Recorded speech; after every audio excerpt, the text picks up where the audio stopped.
बैकुंठ चतुर्दशी की विशेष तिथि।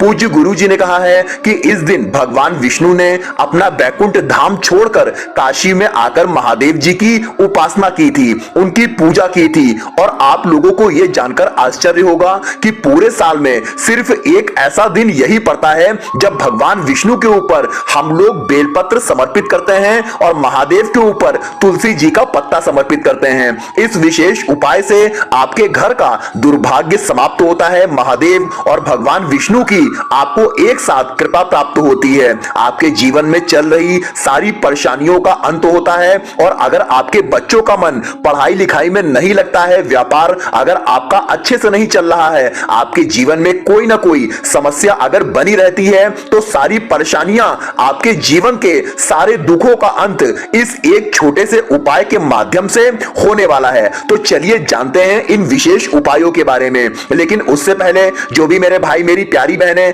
आज चैनल पर पहली बार आए हैं या मेरी आवाज आज पहली बार सुन रहे हैं, अगर आप भी महादेव के सच्चे भक्त हैं तो वीडियो को लाइक और चैनल को सब्सक्राइब जरूर कर लीजिएगा। देखिए ये दिन आपके लिए बहुत ही खास है, क्योंकि पूरे साल में आपको सिर्फ एक बार ऐसा मौका मिलता है जब आप शिवलिंग के ऊपर तुलसी जी का पत्ता समर्पित करते हैं और भगवान विष्णु को बेलपत्र समर्पित करते हैं। इस वीडियो में हम लोग पूज्य गुरु जी द्वारा बताए गए 3 बेहद खास और अचूक उपायों के बारे में जानकारी हासिल करेंगे।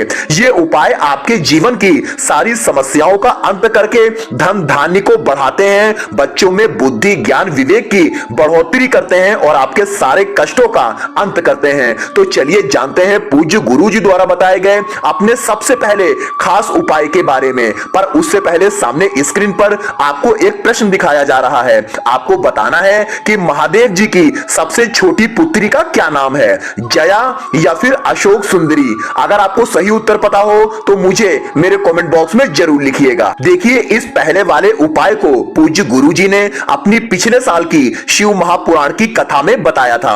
उन्होंने कहा था कि बैकुंठ चतुर्दशी का जो दिन होता है उस दिन आपको अपने घर पर 14 दीपक जलाने होते हैं, क्योंकि चतुर्दशी की तिथि होती है और कार्तिक माह में पड़ने के कारण दीपदान का विशेष महत्व हो जाता है। इस कार्तिक महीने में किसी भी दिन अगर आप दीपदान करते हैं तो ये आपके जीवन में कई गुना ज्यादा पुण्य फल की प्राप्ति करवाता है, कई गुना ज्यादा धन धान्य की प्राप्ति करवाता है। इसीलिए आप दीपदान के महत्व को कम बिल्कुल भी ना समझें। देखिए इस दिन आपको अपने घर पर 14 दीपक प्रज्वलित करने होते हैं। इन 14 दीपक में से मुख्य 5 दीपक जो होंगे वो आपको जरूर प्रज्वलित करने होते हैं। पूज्य गुरु जी के अनुसार ये दीपक आप सूर्यास्त के बाद किसी भी समय प्रज्वलित कर सकते हैं। 7 बजे, 8 बजे, 9 बजे, रात में 10, 11 या 12 बजे किसी भी समय आप इन दीपकों को प्रज्वलित कर सकते हैं। देखिए दीपक आप चाहे तो आटे का भी बना सकते हैं या फिर आप मिट्टी का भी दीपक ले सकते हैं। इन सभी दीपकों में आपको शुद्ध देसी घी का इस्तेमाल करना है और एक दीपक में आपको गोल्ड रुई की बत्ती का प्रयोग करना है और बाकी 13 दीपक में आपको लंबी रुई की बत्ती का प्रयोग करना है। देखिए ये सारे दीपक आपको अपने घर पर कई अलग अलग स्थानों पर प्रज्वलित करने हैं, लेकिन जो मुख्य 5 दीपक होंगे वो आपके घर में धन धान्य की बढ़ोतरी करेंगे। आपको अगर अपने जीवन में सफलता प्राप्त नहीं हो पा रही है, अगर आप नौकरी के लिए बहुत मेहनत करते हैं, दिन रात प्रयास करते हैं, आपके बिजनेस में अगर बढ़ोतरी नहीं हो पा रही है, आप हजारों गुना ज्यादा मेहनत करते हैं, उसके बावजूद भी अगर आपको किसी भी काम में सफलता प्राप्त नहीं हो पा रही है या आपके जीवन में कठिनाइयां बहुत ज्यादा आती हैं, अगर एक समस्या खत्म नहीं होती है और दूसरी समस्या पहले आकर खड़ी हो जाती है, अगर आपके जीवन में ऐसी स्थिति है, अगर जीवन में संकट कष्ट समस्याएं बहुत ज्यादा है, दुर्भाग्य आपका लगातार बना हुआ है, तो ये उपाय आप करने से बिल्कुल भी नहीं चूकेंगे। देखिए 14 दीपक में से आपको 9 दीपक अपने घर के किसी भी स्थान पर रखकर आपको प्रज्वलित कर देना है। जैसे कि आप दीपावली में दीप प्रज्वलित करते हैं या फिर दीपावली में जैसे आप कैंडल लगाते हैं अपने घर की छत पर या फिर घर के बाहर, जैसे आप इन 14 में से 9 दीपक किसी भी स्थान पर आप रखकर प्रज्वलित कर सकते हैं। फिर इसके बाद जो 5 दीपक बचे हैं वो आपके लिए बहुत ही महत्वपूर्ण होने वाले हैं। देखिए इन 5 दीपक में से आपको एक गोल्ड रुई की बत्ती वाला जो दीपक आपने बनाया हुआ है वो आपको भगवान विष्णु के सामने रखकर प्रज्वलित करना है। अपने घर के मंदिर में जो भगवान विष्णु की फोटो है, भगवान राम की फोटो है या भगवान कृष्ण की फोटो है, यानी कि भगवान विष्णु के किसी भी स्वरूप की फोटो है, तो उसके सामने आपको ये गोल रुई की बत्ती रख करके प्रज्वलित करनी है। इस दीपक को आपको प्रज्वलित कर लेना है और ओम नमो भगवते वासुदेवाय नमः इस मंत्र का आपको स्मरण कर लेना है। फिर इसके बाद आपको दूसरा दीपक लंबी रुई की बत्ती का आपको अपने किचन में रखकर प्रज्वलित करना है। पितृदेवाय नमः, ओम पितृदेवाय नमः इस मंत्र का स्मरण करते हुए आपके किचन में जो मटका रखा हुआ है, आरओ बाल्टी रखी हुई है, जहां पर भी आप अपना पीने का पानी रखते हैं उस स्थान पर आपको यह दूसरा दीपक रखकर प्रज्वलित कर देना है। फिर इसके बाद आपको तीसरा दीपक रखना है तुलसी जी के पौधे के नीचे। देखिए, तुलसी जी के पौधे के नीचे जब आप ये दीपक रखेंगे तो दीपक प्रज्वलित करने के बाद आप ओम नमो भगवते वासुदेवाय नमः इस मंत्र का कम से कम 11 बार स्मरण जरूर करेंगे।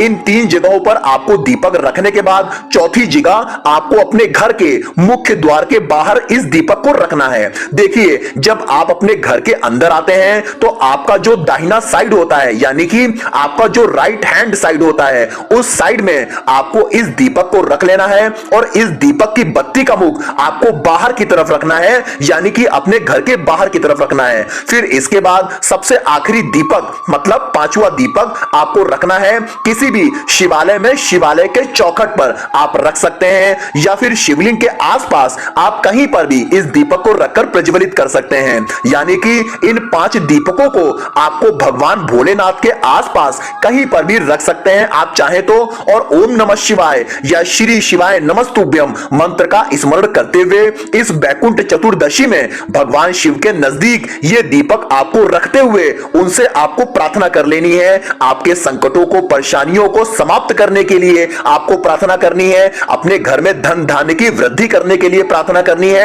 आपके जीवन में अगर किसी भी प्रकार की समस्या चल रही है तो उसको अंत करने के लिए आपको प्रार्थना कर लेनी है। पूज्य गुरु जी ने कहा है कि आप 9 दीपक चाहे तो अपने घर की छत पर लगा दें या फिर अपने घर के बाहर मुख्य द्वार पर भी इन दीपकों को प्रज्वलित कर सकते हैं। लेकिन उसके अलावा ये 5 दीपक आपको जहां पर और जिस स्थान पर मैंने आपको पूज्य गुरु जी के माध्यम से बताया हुआ है, अगर इस बैकुंठ चतुर्दशी के दिन में आप ये 14 दीपक प्रज्वलित कर लेते हैं तो यकीन मानिए आपके जीवन में कभी भी धन धान्य की कमी नहीं होगी। भगवान विष्णु और महादेव जी की कृपा से, यानी कि हरिहर महादेव जी की कृपा से, हरिहर की कृपा से आपको एक साथ दोनों की कृपा प्राप्त होगी और आपके जीवन के सारे संकट समाप्त हो जाएंगे। बस आपको एक बात का ध्यान रखना है कि आप सिर्फ और सिर्फ एक दीपक गोल रुई की बत्ती का जलाएंगे और 13 दीपक आपको लंबी रुई की बत्ती के बनाने हैं।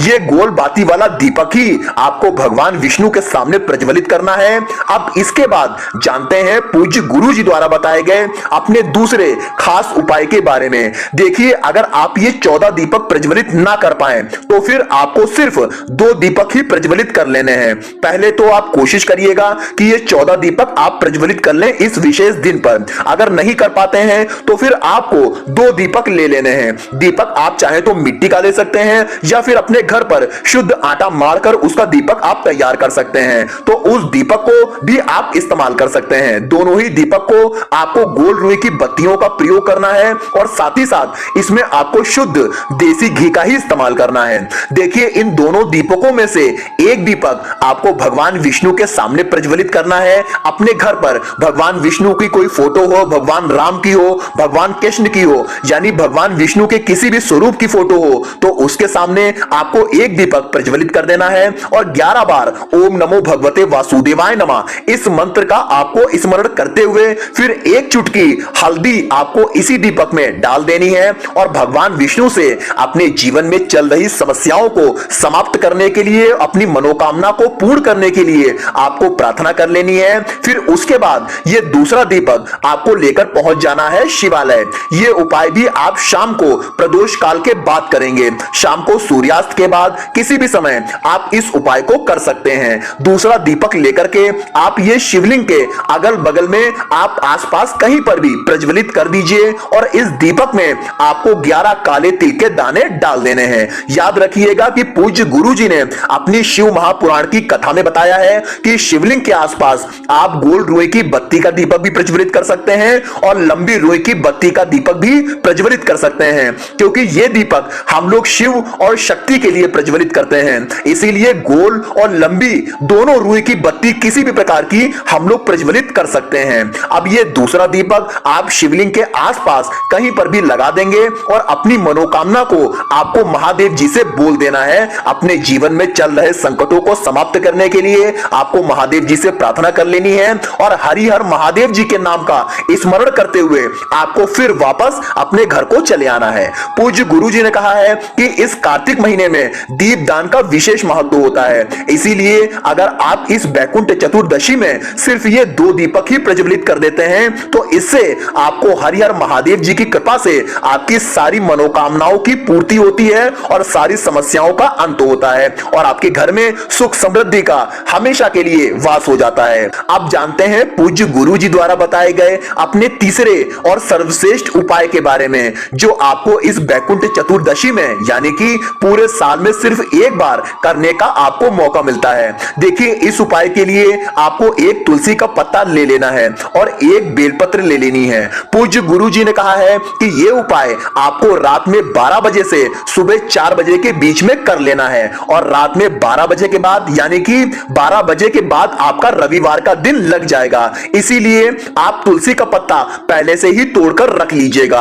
अगर आपके पास में तुलसी का पत्ता नहीं है तो तुलसी के पौधे के नीचे अगर कोई पत्ता पड़ा हुआ है तो उसको उठाकर आप इस प्रयोग में उपयोग कर सकते हैं। देखिए, अब ये एक तुलसी का पत्ता आप शिवलिंग में समर्पित कर देंगे और हरिहर महादेव जी के नाम का स्मरण कर लेंगे। तुलसी का ये पत्ता आपको समर्पित करने के बाद फिर आपको एक बेलपत्र अपने साथ ले जाना है और आपको भगवान विष्णु के ऊपर इस बेलपत्र को समर्पित कर देना है। फिर आपको 1 या 2 मिनट इस बेलपत्र को और तुलसी के पत्ते को समर्पित रहने देना है। शिवलिंग में तुलसी का पत्ता समर्पित रहने दीजिए और भगवान विष्णु के ऊपर बेलपत्र समर्पित रहने दीजिए। फिर 1 मिनट बाद आपको इन दोनों चीजों को उठा लेना है और इन दोनों चीजों को किसी भी शहद की बोतल में आपको डाल देना है, डालकर रख देना है। आपके घर में जो शहद है उसमें ये डाल दीजिए और इन दोनों सामग्रियों को कम से कम 1 महीना यानी कि 30 दिन इसी बोतल में आपको पड़े रहने देना है और इस शहद का लगातार अपने बच्चों को थोड़ा थोड़ा सेवन कराते जाइए। देखिए, इस शहद की 1 या 2 बूंद अपने बच्चों को सेवन कराइए और उसके बुद्धि ज्ञान विवेक के लिए भगवान से लगातार प्रार्थना करते रहिए।